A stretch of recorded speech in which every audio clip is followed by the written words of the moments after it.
Godhra issue എന്തായിരുന്നു എന്നുള്ളത് കോർട്ടിൽ ആദ്യം പലതും പറഞ്ഞു. ഗോദ്രയിൽ അതിൽ സ്റ്റൗ കത്തിച്ചിട്ടാണ് ട്രീ ഇതായിരുന്നത്. സൂര്യ, നിങ്ങളൊക്കെ ട്രെയിനിൽ ട്രാവൽ ചെയ്യുന്ന ആൾക്കാരാണ്.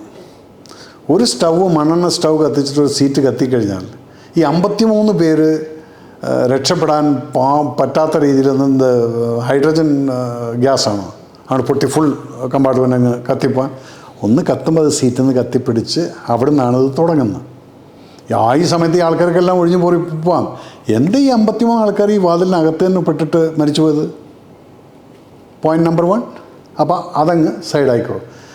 ഇതെല്ലാം കഴിഞ്ഞ് പോലീസ് എൻക്വയറി വന്നപ്പോഴാണ് ഇതെല്ലാം പറയുന്നത്. കുറേ ആളുകൾ കയറി വന്നു. അവർ കയറി വന്നിട്ട് പെട്രോളും ഇതും എടുത്തിട്ട് ഇതിനകത്ത് ഇത് സംഭവം നടന്നതെന്താണ്, ഗോദ്ര സ്റ്റേഷനിൽ നിന്ന് വണ്ടി നിന്ന സമയത്ത് അവിടെ ഈ പാസഞ്ചേഴ്സും അവിടെ വെൻഡേഴ്സായിരുന്ന മുസ്ലിം, ഗോദ്ര എന്ന് പറയുന്നൊരു മുസ്ലിം ലൊക്കാലിറ്റിയാണ്, അവർ തമ്മിൽ എന്തോ പ്രശ്നം ഉണ്ടായിട്ടുണ്ട്. ഈ പ്രശ്നത്തിൻ്റെ മുകളിലാണ് ഇതിൻ്റെ അഗ്രിവേഷൻ. അപ്പോൾ അവിടെ നോക്കുന്ന സമയത്ത് ഒന്നുമില്ലാതെ ഇതിനകത്ത് മുഴുവൻ പണ്ഡിറ്റുകൾ, കാവിയും മറ്റതൊക്കെ ആയിട്ട് അപ്പുറത്തിരിക്കുന്നത് വരും. ഈ അഗ്രിവേഷനാണ് പിന്നീടത് അവിടെ നിന്ന് അവന്മാർ വണ്ടി ചാടി കയറിയിട്ട് ചെയിൻ പിടിച്ച് വണ്ടി നിർത്തിയപ്പോഴത്തേക്ക് 1/2 കിലോമീറ്റർ പോയിരിക്കുന്നു. അവിടെയാണ് ഇവന്മാരെല്ലാവരും കൂടെ ആക്രമിച്ച സമയത്ത് എന്താണ്, ഈ 53 പേരെ എങ്ങനെയാണ് ഈ ഒരു ചെറിയൊരു തീയിൽ നിന്ന് ഒരുമിച്ച് കത്തിപ്പോകാനുള്ള സിറ്റുവേഷൻ കുറച്ച് ചോറുണ്ണുന്ന ആൾക്കാരാണെങ്കിൽ മനസ്സിലാക്കാം.